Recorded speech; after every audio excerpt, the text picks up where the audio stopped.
Hello दोस्तों, मैं आज आपको पढ़ाने जा रहा हूँ गुणनखंड, और जिसे इंग्लिश में फैक्टराइजेशन बोलते हैं। अब इसको पढ़ने से पहले हमें कुछ बेसिक बातें आनी चाहिए, जैसे कामन लेना आना चाहिए। अब सर, कामन लेना क्या कहलाता है, तो इसको सीखते हैं हम लोग।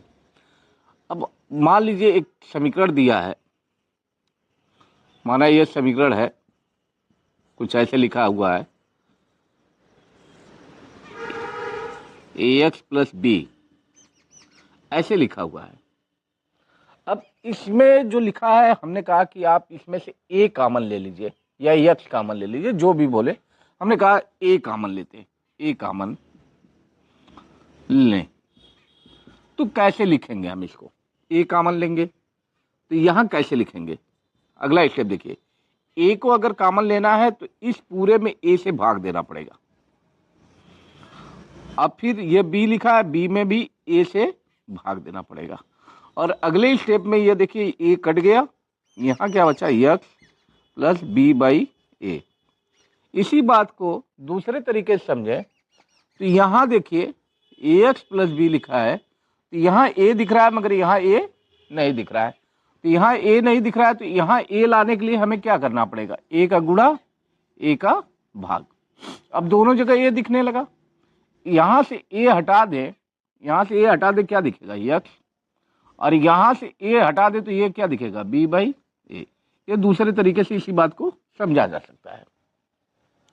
अब समस्या बहुत सारे बच्चों के साथ होती है, कॉमन नहीं ले पाते। कॉमन लेना ये सिंपल सा तरीका है, जिसको भी कॉमन लो वो हर एक पद में उससे भाग दे दो। कॉमन लेने का तरीका यही होता है। जैसे मान लीजिए कि यक्स को ही हम यहाँ कॉमन लेते हैं। इस सवाल में मान लीजिए जैसे ये दिया है 2x प्लस 6 दिया है, हमने कहा कॉमन क्या है। अब समस्या यह है कि इस सवाल में क्या कॉमन है? सर, दोनों जगह जो दिखे वो कॉमन है। जैसे नहीं लिखा है कि क्या कॉमन लेना है, तो ये समझिए कि जो दोनों जगह दिखे, दोनों पदों में, वही इस सवाल में कॉमन है। सर, इस सवाल में दोनों जगह एक ही चीज दिख रही है, वो है 2। सर, ये 2 कैसे दिख रहा है आपको? सर, इस 6 में 2 तिहाई 6 होता है। तो अगर इसी 6 को हम ऐसे लिखें कि 2x प्लस 2 गुणे 3, तो यहाँ भी 2 है, यहाँ भी 2 है, इसलिए यहाँ क्या कॉमन है? 2 कॉमन है। तो 2 को हम ऐसे लिख लेते हैं, और जिसको कॉमन लेते हैं उसको अंदर नहीं लिखेंगे। अब जो बच गया उसको हटाने के बाद उसको लिख लेंगे। ये जैसे यहाँ से 2 हट गया तो यहाँ बचा 3, इसको लिख लेंगे। ये एक कॉमन लेने का तरीका है। अब आते हैं और सारे एग्जाम्पल पे।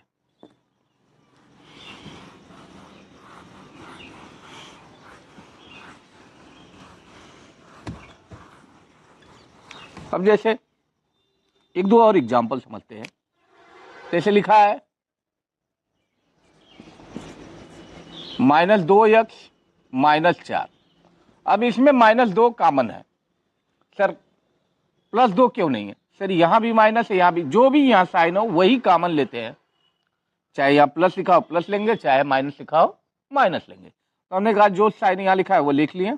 2 यहां भी है, 2 यहां भी है, नहीं है तो 2 से इसमें भाग देंगे, इसमें भाग देंगे, दोनों में भाग जा रहा है, इसका मतलब 2 ही कॉमन है। तो 2 कॉमन ले लेंगे, यक्स, और यह माइनस हट गया तो यहाँ क्या आ जाएगा? प्लस, और 2 से 4 में भाग जाएगा, कितना आ जाएगा? 2। अब कई जगह ऐसा होता है कि जैसे एग्जाम्पल में ऐसे देखें कि यहाँ 6x लिखा हो, यहाँ क्या लिखा हो? 15 लिखा हो। अब इस सवाल में कॉमन ढूंढना थोड़ा सा दिक्कत होता है कि क्या कॉमन होगा। अभी इसका यह फैक्टर नहीं है, मगर ये दोनों जिससे डिवाइड हो सकते हैं वही कॉमन होगा।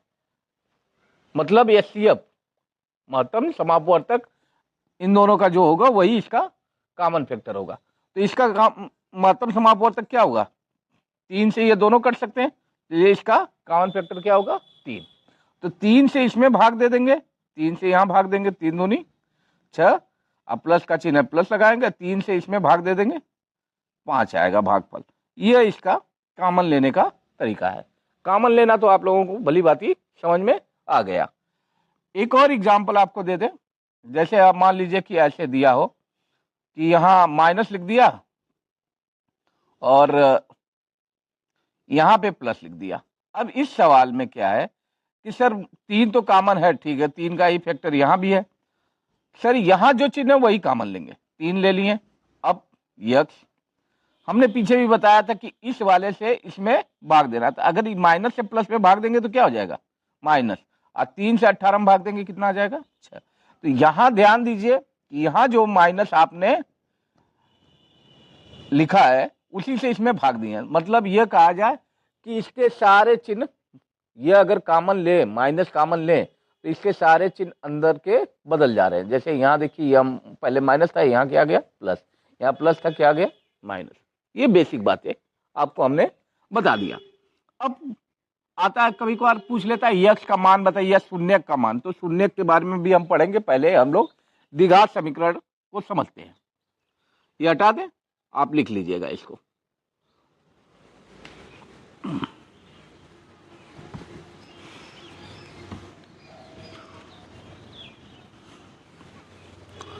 आज हम लोग सीखने वाले हैं द्विघात समीकरण का गुणनखंड। अब द्विघात समीकरण होता क्या है, तो बेसिकली द्विघात समीकरण होता क्या है,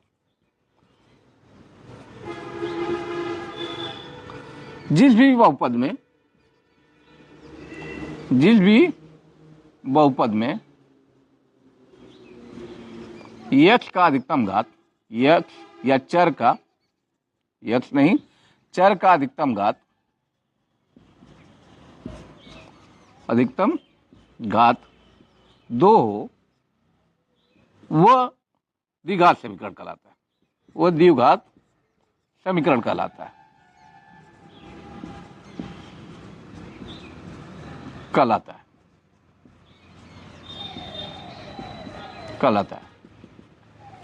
अब इस बात को एग्जाम्पल के तौर पे समझें तो सबसे सिंपल सा व्यापक समीकरण जो जनरल इसका द्विघात समीकरण होता है, ax square plus bx plus C. ये एक जनरल इसका समीकरण है द्विघात समीकरण का। a जो है कभी 0 नहीं होगा, मतलब x स्क्वायर का जो गुणांक होगा वो द्विघात समीकरण में 0 नहीं होगा। अगर 0 हो जाएगा तो यह बचेगा, यह बन जाएगा रैखिक समीकरण, द्विघात समीकरण बचेगा ही नहीं। तो इसलिए यह आपको ध्यान देना कि x स्क्वायर का गुणांक अगर 0 हो जाता है तो वह द्विघात समीकरण नहीं कहलाएगा। यह द्विघात समीकरण की परिभाषा हुई। अब द्विघात समीकरण को फैक्टर कैसे करते हैं इस पे हम ध्यान देते हैं। वैसे द्विघात समीकरण के बारे में तो बहुत सारी बातें की जा सकती है, तो यहां पे आते हैं इसके आगे।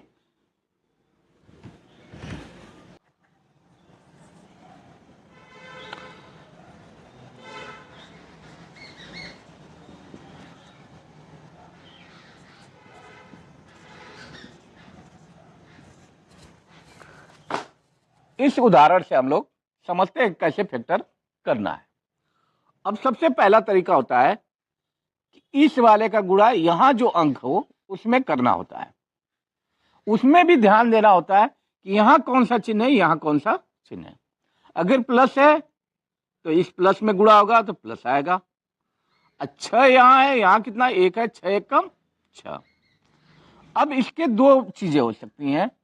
हमने पीछे सीखा था कि माइनस का गुणा माइनस में हो तब भी प्लस आता है, अब प्लस का गुणा प्लस में हो तब भी यहां क्या आता है, प्लस। ये दो चीजों का गुणा है, यहाँ के चीजों का गुणा है। यहाँ देखिए, यहाँ भी प्लस है, यहाँ भी प्लस है। अब प्लस दो कंडीशन हो सकता है, या तो माइनस माइनस का गुणा हुआ हो या तो प्लस प्लस के, दो कंडीशन गुणा हो सकते हैं। अब सर समस्या आती है कि यहाँ माइनस माइनस ले कि प्लस प्लस ले, वो निर्भर करेगा बीच वाले चिन्ह पे। अब ये बीच वाला चिन्ह क्या है, माइनस है, तो इसका मतलब दोनों गुणनखंड क्या रहेंगे, माइनस। ये वाले हटा देते हैं। ये बात अगर भली बात समझ गए तो गुणनखंड बहुत आसान है। अब 6 का गुणनखंड 2 तिहाई 6, यहाँ 2 लिखेंगे, यहाँ 3 लिखेंगे, हो गया आपका गुणनखंड। देखिए कैसे, ये उतार कर यहाँ लिख लेंगे और इस वाले की जगह ये दोनों चीजें लिखेंगे, मगर इसके साथ यक्स है तो इसके साथ भी यक्स लिख देंगे, -2x -3x, और ये जो 6 है ऐसे ही लिख दिए। अब सिंपल सा क्या करेंगे, हम दो दो का पेयर बनाएंगे। कैसे बनाकर, यहां देखेंगे कि यहां भी कॉमन में क्या दिख रहा है, यहां भी यक्स है, यहां भी यक्स है। तो यहां देखिए, यहां 2 पावर है, यहां 1 पावर है, तो हम कम पावर वाले को कॉमन लेते हैं, मतलब इसको कॉमन लेंगे। यहां ले लिए, यहां से 2 पावर था, 1 पावर यहां लिख दिए, तो यहां 1 पावर बच गया। यहां माइनस का चिन्ह है, माइनस। जब भी प्लस चिन्ह लेंगे तो यहां का साइन बदलेगा नहीं, ये यक्स हट गया, क्या बचा? 2, तो 2 लिख लेंगे। अब देखिए इस वाले में अभी हम पीछे सिखा रहे थे कि 3 और 6 है, तो देखिए यहाँ भी 3 दिख रहा है, मतलब 3 का यह मल्टीपल है, 3 दूनी 6, तो इसका मतलब यहाँ 3 दोनों में है, तो 3 ही कॉमन होगा। यहाँ जो चिन्ह है वो लिखेंगे 3। जब भी हम माइनस चिन्ह लेते हैं तो वो चिन्ह बदल जाता है, जैसे यहाँ माइनस है तो यहाँ क्या आ जाएगा? प्लस। ये 3 तो बाहर हट गया, ये प्लस से क्या हो जाएगा? माइनस। 3 से 6 में भाग जाता है, कितना आता है? 2। अब यही चीज यहाँ, यही चीज यहाँ है, तो यहाँ से हमने कहा कि x माइनस 2 कॉमन ले लीजिए, तो ये जब कॉमन लेंगे तो यहाँ क्या बचेगा? x, तो ब्रैकेट लगा कर लिख दीजिए, ये हटा दिए, क्या बचा? -3। ये सिंपल सा इसका फैक्टर हो गया। तो हम इसको लिख सकते हैं कि x² माइनस 5x प्लस 6 को हम 2 चीजों में फैक्टर कर दिए, मतलब 2 खंडों में तोड़ दिए, गुणन खंड। तो गुणन का ये गुणन में हो गया, और 2 खंड हो गए, द्विघात समीकरण के 2 खंड हो गए, त्रिघात रहेगा 3 खंड हो जाएंगे, चतुर्थघात रहेगा 4 खंड हो जाएंगे, ऐसे होता है। तो ये द्विघात समीकरण था, इसके 2 खंड हो गए। ये एक सिंपल सा क्वेश्चन था, इसको नोट कर लीजिए। अब दूसरे एग्जाम्पल को हम समझते हैं। जितना ज्यादा एग्जाम्पल सीखेंगे उतना ज्यादा हमें समझ में आएगा।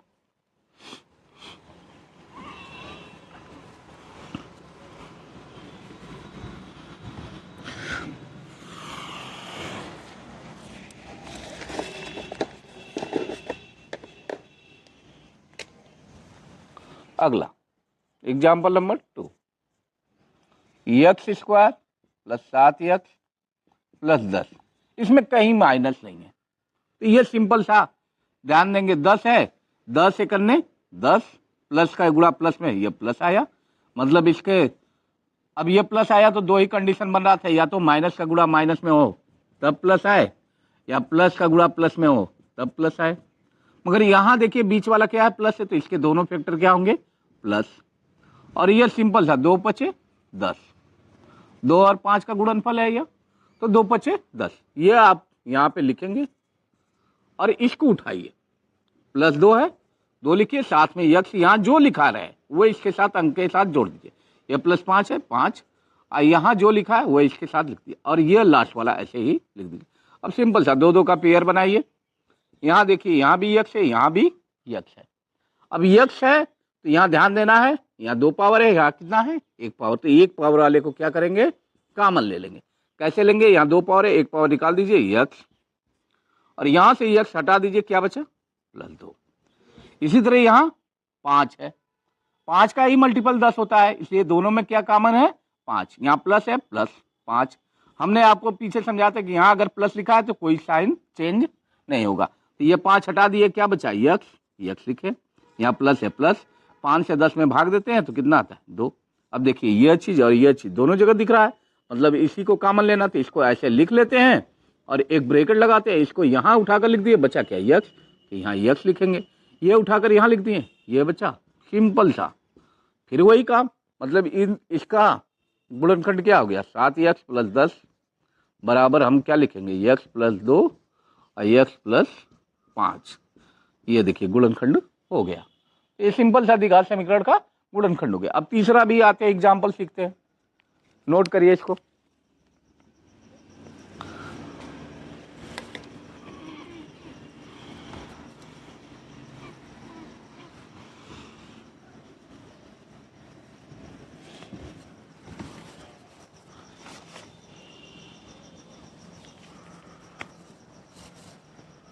एग्जाम्पल नंबर 3,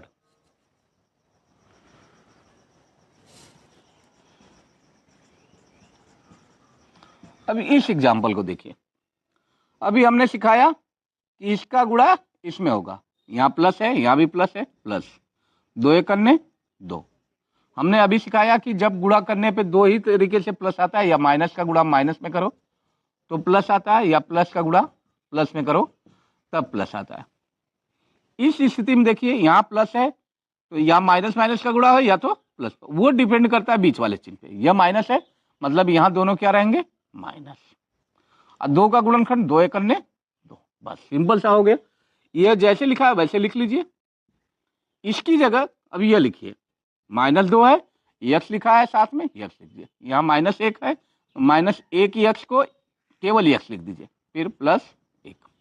अब यहाँ 2 2 का पेयर बना लीजिए।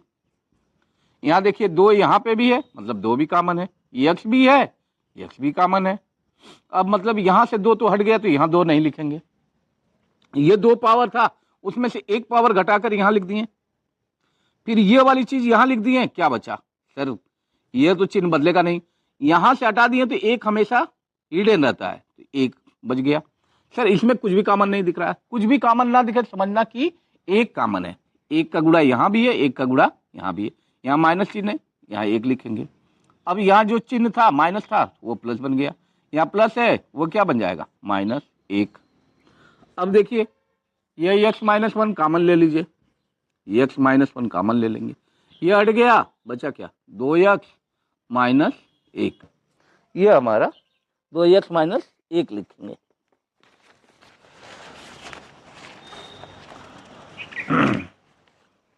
इसी तरह तीसरे सवाल पे आते हैं, तीसरे एग्जाम्पल पे। एक और आपको बता,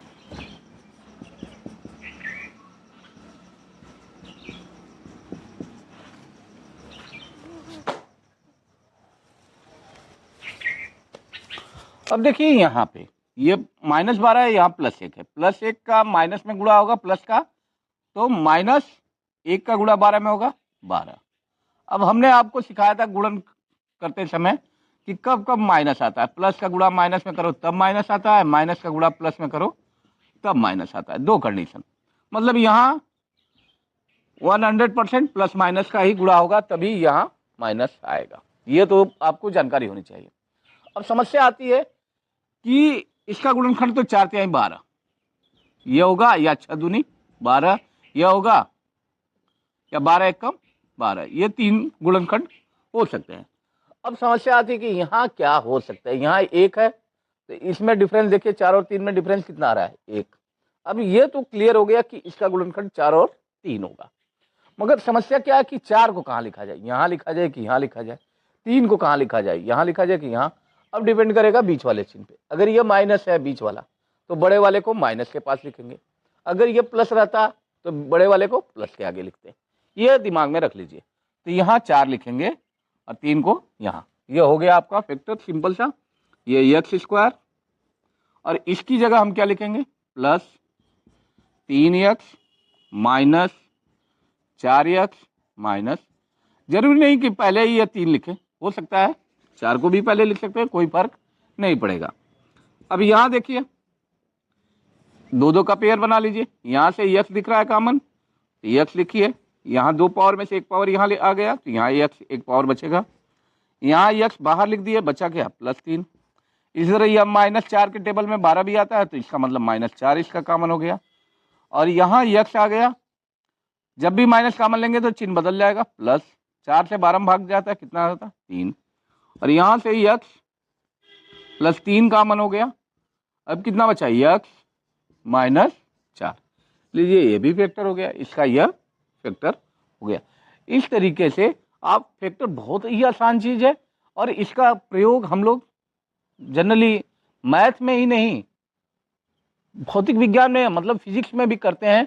और ज़्यादातर मैं देखता हूँ नीट की तैयारी करने वाले ग्रामीण क्षेत्रों में बच्चे जो हैं उनका मैथ बहुत कमज़ोर होता है, और इसके कारण उनको फिजिक्स समझ में आती नहीं। इस बात को समझें कि अगर मैथ नहीं आएगा तो उसको फिजिक्स भी नहीं आएगी और ना केमिस्ट्री आएगी। इसलिए गुणनखंड का भी बहुत अहम रोल है मैकेनिक्स में। खासकर पहले वाले चैप्टर में प्रक्षेप गति पढ़ रहे हो, या आप पढ़ रहे हो क्या गति का कोई सवाल लगा रहे हो, तो उसमें आपको बहुत ज़रूरत पड़ती है। लड़के ये करते नहीं है, पढ़ाई नहीं करते हैं मैथ की, सोचते हैं कि मैथ बिना काम चल जाएगा। बायो वाले अधिकतर यही सोचते हैं, भाई नहीं चलेगा। आप समझिए, और अगर मेरी बात को समझ गए हो तो अन्य बच्चों को भी ये शेयर करें, उनका भी भला हो। इस वीडियो को शेयर करें ज़्यादा से ज़्यादा लोगों को।